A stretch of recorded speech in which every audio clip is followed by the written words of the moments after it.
ప్రభువు పేరిట మీ అందరికీ షలోం. ఈరోజు దేవుని వాగ్దానము. నిన్ను ఏమాత్రమును విడువను, నిన్నెన్నడును ఎడబాయను అని ఆయనే చెప్పెను గదా.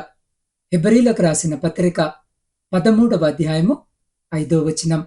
ప్రియ సహోదరి సహోదరులారా, ఈరోజు జీవాక్యము వినుచున్న మీ అందరికీ మన ప్రభువును ప్రియరక్షకుడైన యేసు క్రీస్తు జీవము కలిగిన నామమున ఈ నూతన దినపు శుభములను వందనములను తెలియజేస్తున్నాను. ప్రియులారా, ఈ రోజుల్లో మనుషుల ప్రేమలు మారుతున్నాయి, పరిస్థితులు మారుతున్నాయి. కష్టకాలంలో మనకు తోడుగా ఉంటారని మనము నమ్మిన వారే ఒక్కోసారి మనల్ని విడిచిపెట్టి వెళ్ళిపోవచ్చు. ఒంటరిగా ఉన్నామని మనల్ని పట్టించుకునేవారు ఎవరూ లేరని మీరు బాధపడుతూ ఉన్నారా? అయితే ఈరోజు దేవుడు మీతో సూటిగా మాట్లాడుతున్నాడు. మనుషులు చేయి విడిస్తారేమో కాని మన దేవుడు మనల్ని విడిచేవాడు కాదు. బైబిల్ గ్రంథములో హెబ్రీలకు రాసిన పత్రిక 13వ అధ్యాయము 5వ వచనములో ఆయన స్పష్టముగా సెలవిస్తున్నాడు, నిన్నేమాత్రమును విడువను, నిన్నెన్నడును ఎడబాయును అని. ఈ గొప్ప వాగ్దానము ఈరోజు మన జీవితాల్లో ఎలా నెరవేరబోతుందో ఈ వాక్యము ద్వారా మనము ధ్యానించుకుందాం. ప్రియులారా, నిన్ను విడువను అని ప్రభువే స్వయముగా చెప్పినటువంటి ఒక శ్రేష్టమైనటువంటి మాటను ఈ ఉదయకాలము వాగ్దానముగా మనము పొందుకొని ఉన్నాం. ప్రియులారా, ఈ లోకములో చాలా మంది నీతో కూడా ఉంటామని చెప్తా ఉంటారు, నీకు తోడుగా ఉంటామని కూడా చెప్తా ఉంటారు, అన్ని విషయాల్లో నిన్ను ఆదుకుంటామని కూడా చెప్తూ ఉంటారు. కానీ పరిస్థితులు మారే కొలది, కాలము మారుచున్న కొలది మనుషులు చెప్పిన మాటలు కూడా మారిపోతూ ఉంటాయి. మనము వాటన్నిటినీ జ్ఞాపకము చేసుకుని పరిస్థితులను బట్టి మనుషుల యొక్క ప్రవర్తనను గమనిస్తూ ఆశ్చర్యపోతూ ఉంటాము. కానీ ప్రియులారా, దేవుడు చెప్పిన ఏ మాట, ఏ కాలమైనా, ఏ పరిస్థితులు వచ్చినా, ఎలాంటి వాతావరణము, ఎటువంటి స్థితిగతులు మన జీవితంలో సంభవించినా ఎన్నడూ మారదు అనే విషయాన్ని మర్చిపోవద్దు. ఎందుకంటే పరిశుద్ధ లేఖన భాగములో సెలవిస్తున్న మాట, వాగ్దానము చేసిన దేవుడు ఎంతైనా నమ్మదగినవాడు. అలాంటి గొప్ప దేవుణ్ణి, ప్రభువైన యేసు క్రీస్తు వారిని మనము కలిగి ఉన్నందుకు దేవుణ్ణి ఎంతగానో స్తుతిస్తూ ఉన్నాను. ప్రియులారా, వాక్యాన్ని మనము గమనించినప్పుడు ప్రభు చెప్పిన మాట ఇక్కడ ప్రస్తావించబడింది, నిన్నేమాత్రమును విడువను, నిన్నెన్నడును ఎడబాయను అని. ఎప్పుడైనా మనము గమనించవలసినటువంటి సంగతి ఏమిటి అంటే, ప్రభు తన భక్తులైన వారితో ఏ మాట అయితే చెప్తారో, తన భక్తులైన వారి జీవితాల్లో ఏ కార్యములైతే చేశారో అవి మన జీవితంలో కూడా జరుగుతాయి అనడానికి ఒక రుజువుగా కనిపిస్తూ ఉంటుంది. ఎందుకంటే మనం ఆరాధిస్తున్నటువంటి యేసు క్రీస్తు ప్రభువారు నిన్న నేడు ఒకే రీతిగా ఉన్నారు, యుగ యుగములు కూడా ఒకే రీతిగా ఉంటారు అని పరిశుద్ధ లేఖన భాగము సెలవిస్తూ ఉంది.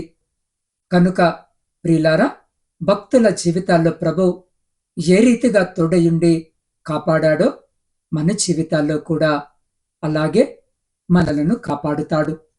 పరిశుద్ధుల జీవితాలలో, విశ్వసించిన వారి జీవితాలలో, పరిశుద్ధ గ్రంథములోను ప్రస్తుత దినాల్లోనూ అనేకుల జీవితాల్లో దేవుడు ఏ కార్యములైతే చేసి ఉన్నాడో మన జీవితంలో కూడా అదే కార్యములు చేయడానికి దేవుడు సర్వశక్తిమంతుడై ఉన్నాడు అనే సంగతిని మనము ఏ రోజు కూడా మర్చిపోకూడదు. ప్రియులారా, ఇదే అధ్యాయము 6వ వచనాన్ని మనము గమనించినట్లయితే, ప్రభు నాకు సహాయుడు, నేను భయపడను, నరమాత్రుడు నాకేమి చేయగలడు అని మంచి ధైర్యముతో చెప్పగలవారమై ఉన్నాము అని వాక్యములో చదువుతున్నాము.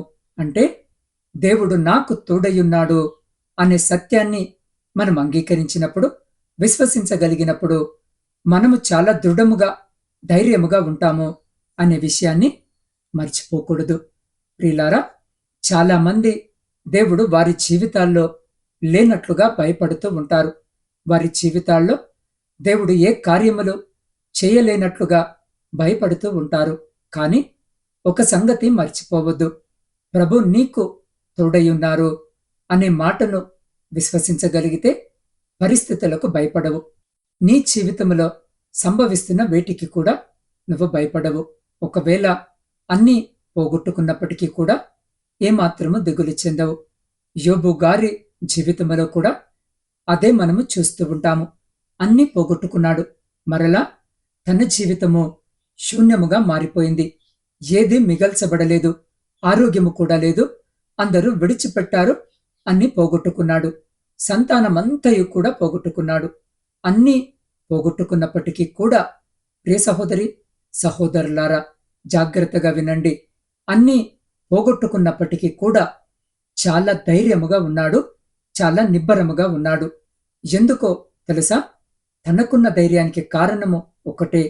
తన దేవుడు తనకు తోడై ఉన్నాడు అని, తన దేవుడు తనతో ఉన్నాడు అనేటటువంటి ఆ నమ్మకము యోబు భక్తుణ్ణి ఎంత ధైర్యముగా ఉంచిందో ఆలోచన చేసుకుందాం. ప్రియులారా, చాలాసార్లు ఏదైనా మన జీవితంలో మనము పోగొట్టుకుంటే ఇక అన్నీ అయిపోయినాయి అనుకుని శూన్యంలోనికి వెళ్ళిపోతూ ఉంటాము.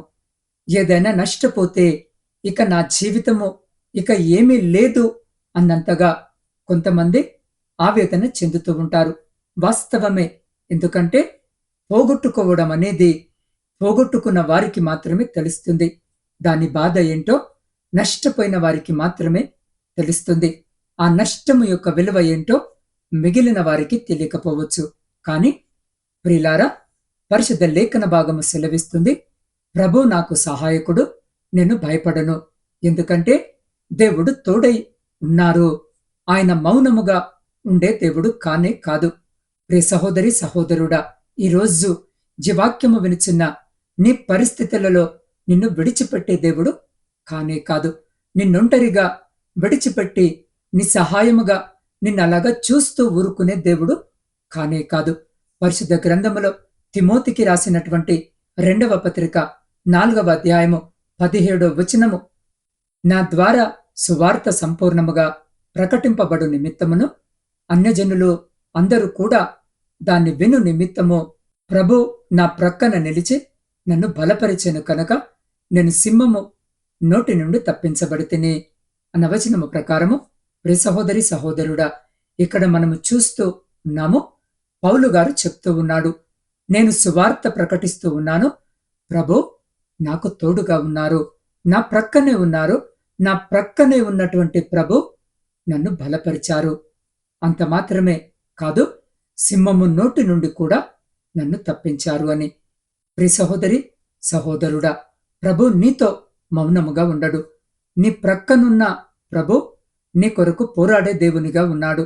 ఆనాడు ఇశ్రాయేలు ప్రజలతో ప్రభు పగలు మేఘ స్తంభములోను రాత్రి అగ్ని స్తంభములోనూ ఉన్నట్లుగా మనము వాక్యములో చదువుతూ ఉన్నాం. అయితే ఇశ్రాయేలు ప్రజలు ప్రయాణమై వెళుతున్నప్పుడు ఐగుప్తు సేనలన్నీ కూడా తరుముకుంటూ వస్తూ ఉంటే ప్రభు మోషే గారి ద్వారా ఇశ్రాయేలు ప్రజలతో చెప్పారు, ఈ యుద్ధము మీరు కాదు చేసేది, నేను చేస్తాను అని.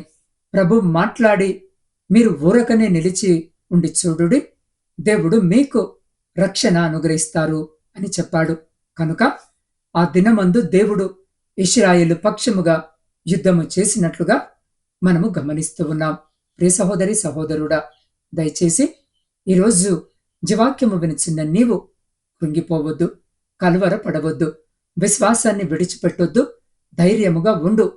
కోల్పోయిన వాటిని బట్టి గాని, నష్టపోయిన వాటిని బట్టి గాని, నీ బలహీనతలను బట్టి గాని, నీ శ్రమలు శోధనలను బట్టి గాని, ఆర్థిక పరమైన ఇబ్బందులను బట్టి గాని ఆవేదన చెందొద్దు. మేమెలా జీవించాలి, మా భవిష్యత్తు ఏంటి, మా పరిస్థితులు ఏంటి అని కలవరపడవద్దు అని ప్రభు పేరిట 2 చేతులు జోడించి ఈరోజు మీకు మనవి చేస్తూ ఉన్నాను. ఎందుకంటే ప్రభు మీకు తోడై ఉన్నాడు. ప్రభు నిన్ను బలపరుస్తాడు. ప్రభు నిన్ను తప్పిస్తాడు. ప్రభు నీ పక్షముగా ఆయన పోరాడే దేవునిగా ఉన్నాడు అనే విషయాన్ని జ్ఞాపకము చేస్తూ ఉన్నాను. ప్రియ సహోదరి సహోదరుడా, అది స్టెఫెను భక్తుని యొక్క జీవితంలోని ఒక సంఘటన. స్టెఫెను భక్తుడు ప్రభు కొరకు సాక్షిగా ఉంటే అతన్ని చూసి అతను చెప్పిన సువార్తను విని అక్కడ ఉన్నటువంటి వారందరూ కూడా పండ్లు కొరకడము ప్రారంభించారు. అనగా విపరీతమైన కోపాన్ని స్టెఫెను భక్తుడి పైన చూపించారు. ఇక చంపడానికి వారు తీర్మానము చేసుకుంటూ ఉన్నారు. అలాంటి సమయంలో స్టెఫెను భక్తుడు పరిశుద్ధాత్మ చేత నింపబడ్డాడు. ఆకాశము వైపు తేరి చూచాడు. దేవుని మహిమను చూచాడు. యేసు క్రీస్తు ప్రభువారు దేవుని కుడి పార్వసమందు నిలిచి ఉండుట చూశాడు. ఎవరికి భయపడలేదండి. పండ్లు కొరుకుతున్నవారు కళ్ళ ముందు కనిపించిన తోడేళ్ల మధ్యన ఒక గొర్రె పిల్లలాగా స్టెఫెను భక్తుడు చిక్కుకుపోయినప్పటికీ కూడా ఎప్పుడైతే ఆకాశము వైపు చూచి తన ప్రభువును చూడగలిగాడో, ప్రియ సహోదరి సహోదరుడా, రాళ్ల దెబ్బల మధ్యన సైతము కూడా ప్రాణాపాయము అనగా మరణానికి అప్పగింపబడుతున్న పరిస్థితుల్లో సైతము కూడా ఎంతో ధైర్యముగా, ఎంతో స్థిరముగా, ఎంతో నిబ్బరముగా ఉండగలిగాడు. ప్రియులారా, ప్రభు విడిచిపెట్టేవారు కానే కాదు. మనం అనుకోవచ్చు, స్టెఫెను మరణము నుంచి తప్పించలేదు కదా అని. స్టెఫెను భక్తుడు అతసాక్షిగా మారి ప్రభుతో ఉండటము అనేది ప్రభు యొక్క సంకల్పమై ఉన్నది. అది దేవుని యొక్క ఆలోచన అయి ఉన్నది. ప్రియ సహోదరి సహోదరుడా, వాక్యములో వ్రాయబడుతున్న మాట ధైర్యము తెచ్చుకుందాం. ప్రభు నీతో ఉన్నారు. ప్రభు నీ పక్షముగా ఉన్నారు కనుక దేనికి కూడా భయపడవద్దు అని ప్రభు పేరిట మీకు మనవి చేస్తున్నాను. అలాగే హెబ్రీలకు రాసిన పత్రిక 13వ అధ్యాయము 7వ వచనాన్ని చూస్తే, మీకు దేవుని యొక్క వాక్యము బోధించి మీ పైన నాయకులుగా ఉన్న వారిని జ్ఞాపకము చేసుకుని వారి ప్రవర్తన ఫలమును శ్రద్ధగా తలంచుకొనుచు వారి విశ్వాసమును అనుసరించుడి అని. ఒక విధముగా చెప్పాలంటే, బోధింపబడుతున్న వాక్యాన్ని అనుసరించి జీవించు. ప్రభు నీతో ఉంటాడు. ఎప్పుడైతే వాక్యాన్ని బట్టి నువ్వు జీవిస్తూ ఉంటావో తప్పనిసరిగా ప్రియ సహోదరి సహోదరుడా, ప్రభు నీతో ఉంటారు. ప్రభు ఉన్నారు గనుకనే దానికి రుజువు ఏమిటి అంటే, నువ్వు వాక్యానుసారముగా నడుచుకోవాలి. ఎప్పుడైతే నువ్వు వాక్యానుసారముగా నడుచుకోవడము ప్రారంభిస్తూ ఉంటావో ప్రభు నీకు తోడుగా ఉండే అన్ని పరిస్థితుల నుండి కూడా నిన్ను తప్పిస్తాడు అనే విషయాన్ని జ్ఞాపకము చేసుకుందాం.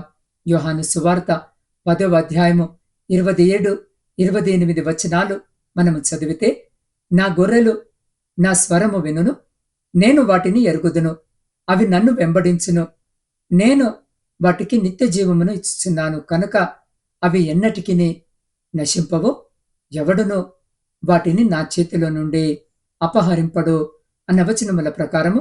ప్రియ సహోదరి సహోదరుడా, ఇక్కడ వ్రాయబడుతున్న మాట జాగ్రత్తగా పరీక్షిస్తున్నారా? నా గొర్రెలు నా స్వరము వింటాయని, అవి నన్ను వెంబడిస్తాయని దేవుని మాట వినడం మాత్రమే కాదు, కాని ఆ మాట ప్రకారముగా జీవించాలి. ఎప్పుడైతే అలా మనము జీవిస్తూ ఉంటామో ప్రభు సెలవిస్తున్నారు, వాటిని నేను కాపాడుతాను అని. ఎన్నడూ నశింపవు, ఎవడును నా చేతిలో నుండి వాటిని అపహరింపడు. రే సహోదరి సహోదరుడా, ఎప్పుడైతే దేవుని మాట విని దేవుని మాట ప్రకారముగా జీవిస్తూ ఉంటామో మన జీవితము దేవుని యొక్క చేతిలోనికి వెళుతూ ఉంటుంది. దేవుడు మనల్ని కాపాడుతారు. అన్ని అపాయముల నుండి కాపాడుతాడు. అన్ని పరిస్థితుల నుండి కాపాడుతాడు. అన్ని కష్టాల నుండి కూడా దేవుడు మనల్ని కాపాడుతాడు. కాపాడటం మాత్రమే కాదు, నిత్య జీవములోనికి దేవుడు మనల్ని తీసుకొని వెళ్తానని వాగ్దానము చేస్తున్నాడు. కాబట్టి ప్రియ సహోదరి సహోదరుడా, దేవుని మాటలు వింటున్నావు, ఆ మాటను వెంబడించు. దయచేసి మాట్లాడుతున్న ప్రభువును వెంబడించు. దేవుని వాక్యానుసారముగా నడుచుకుందాం. ఎందుకంటే అలా నడుచుకున్నప్పుడు మాత్రమే ప్రభు మనతో ఉండి మన జీవితాలను భద్రపరిచి మన జీవితాన్ని నిత్యత్వంలోనికి సిద్ధపరుస్తారు అనే సంగతిని మనము జ్ఞాపకము చేసుకోవాలి. ఆ విషయాన్ని దయచేసి మర్చిపోవద్దు. అలాగే హెబ్రీ పత్రిక 13వ అధ్యాయము 7లో వ్రాయబడి ఉంది, మీ పై నాయకులుగా ఉన్నటువంటి వారిని జ్ఞాపకము చేసుకొని వారి ప్రవర్తన ఫలమును శ్రద్ధగా తలంచుకోవాలి అని వ్రాయబడి ఉంది. అంటే పరిశుద్ధుల ప్రవర్తన ఫలమును అనుసరించి నడిచినప్పుడు ప్రభు మనతో ఉంటారు. భక్తులైన వారు ఎంతో మంది ప్రిలారా పరిశుద్ధుల జీవితాలు ఎన్నో అద్భుతముగా మనకొక మంచి మాదిరిగా ఉన్నాయి. అందుకని హెబ్రీ పత్రిక 12వ అధ్యాయము 1వ వచనములో ఇంత గొప్ప సాక్ష్య సమూహము మేఘము వలె మనలను ఆవరించి ఉంది అని వ్రాయబడింది. అంటే పరిశుద్ధుల జీవితాలన్నీ కూడా మనకు చక్కటి అడుగుజాడలు అని వ్రాయబడుతుంది. వాటిని మనం అనుసరించాలి. నీతిమంతుల జీవితాలను అనుసరించాలి. పరిశుద్ధుల జీవితాలను అనుసరించాలి. భక్తి కలిగినటువంటి దైవజనుల జీవితాలను మనం అనుసరించాలి. అపోస్తులైనటువంటి పౌలు గారు కొరింథీ సంఘానికి రాస్తూ మొదటి పత్రిక 11వ అధ్యాయము 1వ వచనంలో చెప్పారు, నేను క్రీస్తును పోలి నడుచుకొనుచున్న ప్రకారము మీరును నన్ను పోలి నడుచుకొనుడి అని ఒక దైవజనుడిగా మాట్లాడుతూ ఉన్నారు. దైవజనుడు క్రీస్తును పోలి జీవిస్తున్నప్పుడు మనము దైవజనులను వెంబడించడం అనేది, అనగా పరిశుద్ధుల జీవితాల విధానాన్ని అనుసరించడం అనేది మన జీవితానికి ఆశీర్వాదకరము. కాబట్టి ప్రియ సహోదరి సహోదరుడా, వాక్యములో ఈ ఉదయకాలము దేవుని మాటలు దయచేసి జ్ఞాపకము చేసుకుందాం. ఆయన ఏమాత్రము మనల్ని విడిచిపెట్టే దేవుడు కాదు. ఎన్నడూ విడిచిపెట్టే దేవుడు కానే కాదు. భక్తుల జీవితాల్లో చేసిన కార్యాలే ఈరోజు మన జీవితంలో కూడా ప్రభు చేస్తారు. ధైర్యము తెచ్చుకొని నిబ్బరముగా ఉందాం. వాక్య ప్రకారము నడుచుకుందాం. పరిశుద్ధుల ప్రవర్తన ఫలములను అనుసరించుదాం. ఖచ్చితముగా దేవుని కార్యాలను మనము చూడగలుగుతాం. అలా ఉండుటకు ప్రభు మనందరికీ సహాయము దయచేలాగున ఈరోజు ఈ వాక్యము వినిచిన మీరు ఏ స్థితిలో ఉన్నా, ఏ స్థలములో ఉన్నా, అదే స్థితిలో అదే స్థలములో తలలు వంచి కళ్ళు మూసుకొని నాతో పాటు ప్రార్థనలో ఏకీభవించండి. పరిశుద్ధుడా, ప్రేమ నమ్మకము కలిగిన మా ప్రియ పరలోకపు పరమ తండ్రి, మీ శ్రేష్టమైన ఉన్నతమైన నామమును బట్టి స్తుతులు స్తోత్రాలు వందనములను చెల్లించుకొనుచున్నాం. ప్రభువా, మీ పాదాల యొద్దకు చేరిన మమ్మలను ఈ వేకువ జామున మా ప్రభువా దర్శించి మాతో మాట్లాడుతున్నందుకు మీకే స్తోత్రాలు చెల్లిస్తున్నాం. దేవా, మీరిచ్చిన వాగ్దానము కొరకు మీకే వందనాలు. నిన్నేమాత్రము కూడా విడువను, ఎన్నడూ ఎడబాయను అని మాట్లాడుతూ ఉన్నారు. తండ్రి, మాతో ఉన్న దేవా మీకు స్తోత్రాలు. ఇమ్మానుయేలు దేవా మీకే స్తోత్రాలు. మమ్మలను మరచిపోనటువంటి యేసయ్య నీకే వందనాలు చెల్లిస్తున్నాం. మీ వాక్యము వినిన వారందరినీ కూడా జ్ఞాపకము చేసుకోండి. వారే పరిస్థితుల్లో ఉన్నారో ప్రభువా, వారు ఎలాంటి నష్టము, కష్టము, బాధ, ఇబ్బందులు, అనారోగ్యము మా ప్రభు, ఆర్థిక శోధనలు మా తండ్రి ఏ పరిస్థితిలో ఉన్నారో ప్రభువా, మీరు వారితో మాట్లాడుతున్నారు. తండ్రి, వారికి తోడుగా ఉన్నందుకు మీకే స్తోత్రాలు. వారిని విడిపించబోతున్నందుకు మీకే స్తోత్రాలు. వారికి మేలు చేయబోతున్నందుకు మీకే స్తోత్రాలు. ధైర్యపరచండి దేవా, నిబ్బరముగా వారు ఉండటానికి సహాయం చేయండి. నాయన, పరిశుద్ధుల జీవితాలను అనుసరించడానికి సహాయం చేయండి. అయ్యా, భక్తుల జీవితాల్లో చేసిన కార్యాలే మా జీవితాల్లో మీరు చేస్తారని నమ్మిక మాకు దయచేయండి. ప్రతి ఒక్కరిని ఆశీర్వదించమని, బలపరచమని వేడుకుంటున్నాం. దేవా, ఈరోజు జన్మదిన వేడుకలు జరుపుకుంటున్న నీ బిడ్డలందరినీ నీ చేతులకు అప్పగిస్తున్నాను. వారి జీవన సంవత్సరాలను మీరు ఆశీర్వదించి దీర్ఘాయుష్యు, ఆరోగ్యము, శాంతి, ఆత్మీయ అభివృద్ధిని దయచేయండి. మీ చిత్తానుసారముగా వారి జీవితాలను నడిపించండి ప్రభు. వివాహ వార్షికోత్సవాలు జరుపుకుంటున్న దంపతులను మీరు ప్రత్యేకంగా ఆశీర్వదించండి. వారి కుటుంబాలలో ప్రేమ, ఐక్యత, సహనము, పరస్పర గౌరవము పెరగనివ్వండి. వారి గృహాలను మీ శాంతితో నింపండి. ప్రభువా, తమ కుటుంబాల సంక్షేమము కొరకు దూరదేశాలకు వెళ్లి పని చేసుకుంటున్న నా ప్రియ సహోదరి సహోదరులను ఈరోజు ప్రత్యేకంగా జ్ఞాపకము చేసుకోండి. మీ కృప చేత కాపాడండి. వారెక్కడ ఉన్నా మీ రక్షణ చేతుల్లో ఉండనివ్వండి. వారికి మంచి ఉద్యోగాలు, మంచి జీతాలు, స్థిరత్వము దయచేయండి. వారి వీసా, పాస్పోర్ట్ సంబంధిత సమస్యలను తొలగించి ప్రతి అడ్డంకిని సరిచేయండి. వారి కుటుంబాలతో వారు మళ్ళీ సంతోషముగా కలుసుకునే దినాన్ని త్వరగా కలిగించమని వేడుకొనిచున్నాం. ప్రభువా, శారీరక మానసిక అనారోగ్యాలతో బాధపడుతున్న నీ బిడ్డలపై నీ స్వస్థపరచు హస్తమును చాపండి. ప్రతి వ్యాధిని, ప్రతి నొప్పిని మీ నామములో తొలగించండి. శరీర బలహీనతలను తొలగించి పూర్తి స్థాయి ఆరోగ్యము దయచేయండి. ప్రత్యేకంగా ఈరోజు నా ఆత్మీయ కుటుంబ సభ్యులందరినీ మీకు అప్పగిస్తున్నాను. వారందరి జీవితము, కుటుంబాలు, ఉద్యోగాలు, విద్య, ఆర్థిక పరిస్థితులను ఆశీర్వదించండి. వారి అవసరాలను మీరు ముందే తెలిసిన వాడవై అయ్యా, సమయానుకూలముగా సమృద్ధిగా తీర్చండి.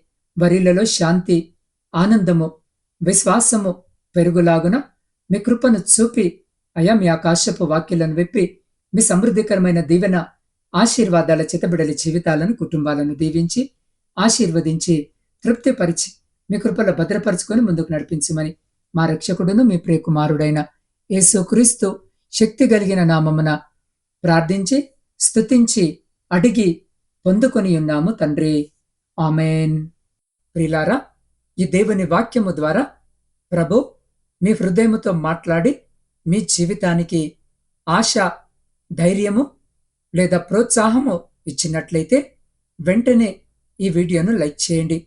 ఈ సందేశము మీకే కాదు, మీ కుటుంబ సభ్యులకు, స్నేహితులకు, మరి ఆత్మీయముగా నిరుత్సాహపడుతున్న వారికి కూడా ఆశగా మారాలంటే తప్పక షేర్ చేయండి. ఒక చిన్న షేర్ ద్వారా ఎవరో ఒకరి జీవితము మారవచ్చు. ప్రియులారా, మీ జీవితములో ఏదైనా భారములు, సమస్యలు, వ్యాధులు, కుటుంబ కలహాలు, ఉద్యోగము, చదువు, వివాహము, ఆర్థిక అవసరాలు లేదా ఏ విధమైన ప్రార్థన అవసరతలు ఉన్నా దయచేసి వాటిని మీలోనే ఉంచుకోకండి.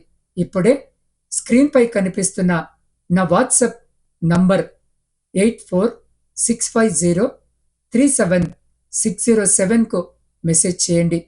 మీ పేరుతో మీ పరిస్థితిని ప్రభు ముందుంచి నేను ప్రేమతో, విశ్వాసముతో నిరంతర ప్రార్థన చేస్తాను. ప్రభు మీ జీవితంలో కార్యము చేస్తాడు. ఆశను కోల్పోకండి. ప్రార్థనలో నిలిచి ఉండండి. దేవుడు మీకు తోడయుండును గాక. ఆమెన్.